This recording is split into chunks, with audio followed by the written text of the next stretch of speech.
Stop. If you are the kind of person who only looks at a car and then first thing decides to look at the spec sheet and buys the car depending on how high the numbers on that spec sheet are, then this, the highly anticipated, highly awaited savior of the Japanese mega brand that we kind of love, Honda, Elevate, isn't probably the kind of car that you need to buy. But if you are somebody that buys a car with their head, this head of course, then stick around for the rest of the video. And if you are still around, then have you subscribed to the PowerDrift channel? Kar lo, subscribe kar lo. Or remember, hit that ghanta as well, notification aayega. Done? Okay, so let's get on to it. Welcome to the PowerDrift YouTube channel, everybody, and to the review of a car that frankly we should have received in India years ago.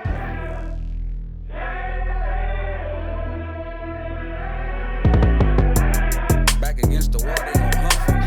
Look the devil in his eye, man, what you want from me? Kept my ears to the streets, that's why I knew so much. We came from dirt, that's probably why I do so much. Let me explain what the Elevate actually is. Honda designers, well, they took a plain sheet of paper, made the simplest SUV silhouette that they could make, stuff that you used to draw in school, and voila, the Elevate was born. Simple. But then the designers really went to work and put in a whole bunch of little details everywhere.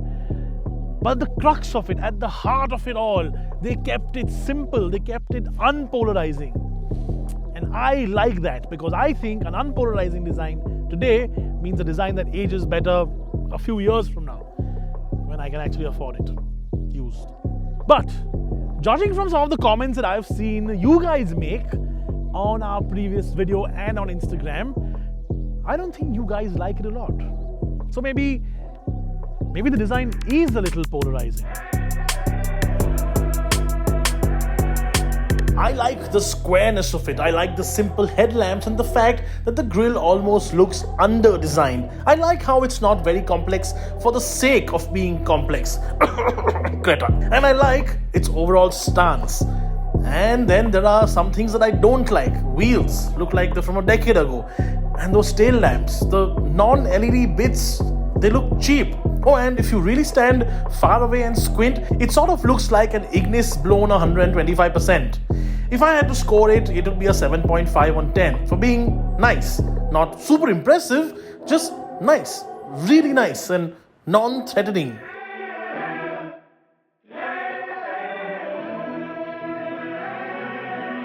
Let me take 30 seconds, just 30 seconds out of your time to talk about the original Honda City VTEC. What a magical car that is. Magical. I've had 3 VTECs. I've had 6 of the original Honda Cities. Why? Well, because the one thing that Honda never disappointed with, engines. Udaipur decided it wanted to be Mahabaleshwar today. Anyways, we're gonna move past that and still bring you this stuff because it is a great time to drive. I love driving in the rains. It's not a very good time to make a video though because of all the ambient noise. Sorry about that, little disclaimer. But nonetheless, let's start our driving bits. Because look, this isn't gonna win some race. This is not that type of car. I mean, it is, at the end of the day, a naturally aspirated 1.5 litre engine. We'll put the specs down below, and as with the other bits of the car, the specs are again something which are just normal. It's not why you're gonna buy the car for. If you like trump card sort of cars, this is not the car for you. But this car will do stuff, I mean, now and then 10 years down the line, as with most Hondas, that engine will still continue doing exactly what it is doing. And look, it is a non-offensive car with a non-offensive spec sheet and a non-offensive engine that does non-offensive things. And like with every typical Honda,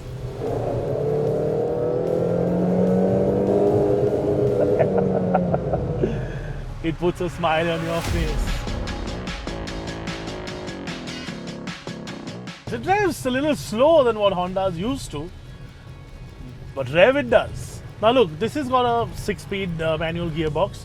It's not the exact same 6-speed manual gearbox that you get in a city. There's a slight change, a slight difference in ratios and stuff they've done, obviously, because this is a slightly heavier, slightly taller, slightly different application of a car. But Overall, same 6-speed gearbox, and again, absolutely bulletproof. When's the last time you heard of somebody complain about a Honda gearbox?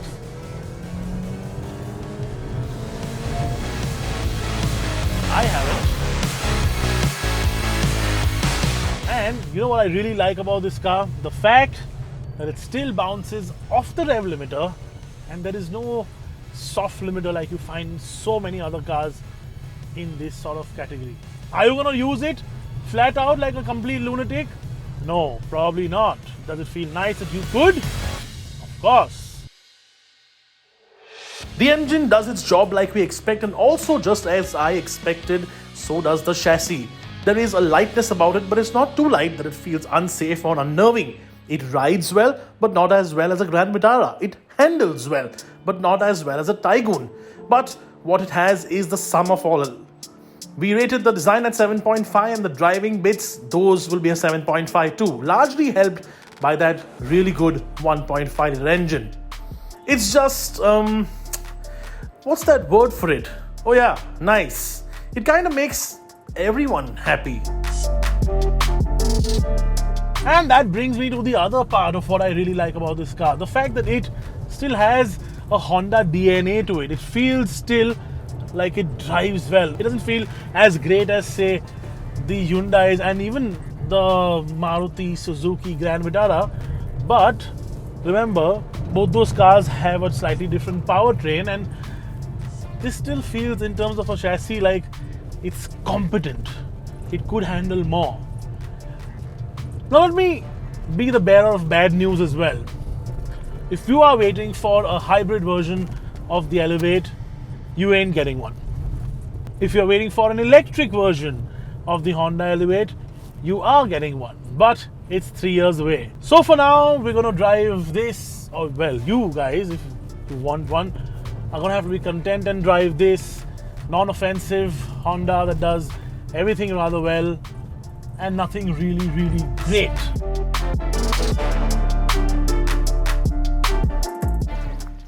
So I'm standing here with this dossier that Honda gave me last night to sort of familiarize me with what the Elevate gets in terms of features and specs and stuff like that. And I've already told you a whole bunch of features it gets already. So let's go straight to safety, because I know you guys want us to do like a subsection on safety every single time. So here is that subsection. Now, it obviously gets level 2 ADAS, which means there are a lot of sensors behind this grille, and then of course that camera and sensor little unit there on top. And it gets collision mitigation braking, which of course helps you brake in case you don't see something that sort of pops in front of your car, or if you're busy on your phone or you're distracted because your friend has sent you pictures of his memes. He sent you memes. And of course, you know, then you have this camera here. Super helpful. It puts a little video of your blind spot on the screen. That's really, really helpful. It actually does help. And you have adaptive cruise control, which nobody really uses in India. But you also have automatic high beam assist. That's important, because then that means that you driving can't drive like a with your high beams on into oncoming traffic. Very, very important for a lot of people driving in this country. Super important. And of course, Honda's done a lot of crash test regulation stuff as well already. And they've paid special attention to pedestrian safety. That's what they keep saying, which means if somebody sort of runs into your car like this and sort of smashes on your car like that, he'll probably get away with it without any real life-threatening injuries. I know. कभी बोलने वाला है ये NCAP rating क्या है? There isn't one. There isn't a crash rating just yet. But from what we've seen and what Honda's already done stuff with, and the kind of sort of underpinnings that this thing has, if this isn't a 5-star global NCAP rated car, I'll shave my beard off. No, I'll dye it blonde. Maybe we'll just remove that from the video and not put it in the final edit. What do you think? Huh?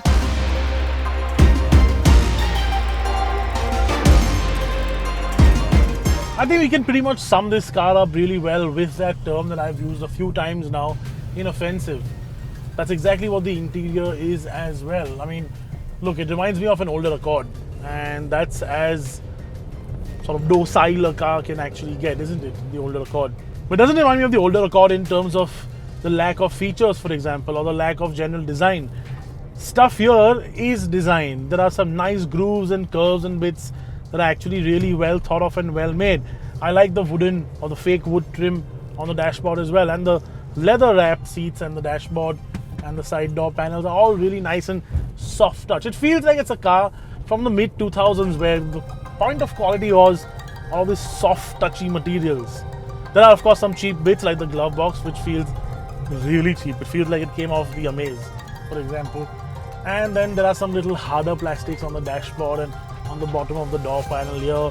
But that's expected. I mean, you're not going to get Lexus quality in the Honda Elevate, are you? But then again, you get something that's really, really sensible. You get like that split digital and analog cluster, fantastically legible. You get a great infotainment screen, again, very, very legible. It just does things the way it's supposed to do. There's no pretension about this car. That's why people will like it. So some people just want a car, an SUV, something to move up from the Honda City, but they don't want to try other brands. Because from what we hear, and the price is a while away, mid-September or late September is when the launch is going to be, this actually is going to be priced very, very competitively.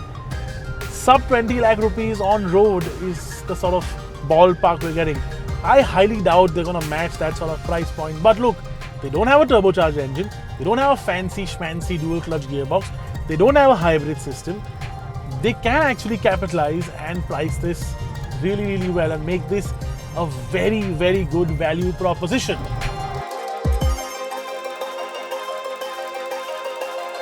This is one of the easiest conclusions I've written in ages. This car is Honda at its absolute bloody finest. A product that will do just what it says on the packaging and will outlast humanity.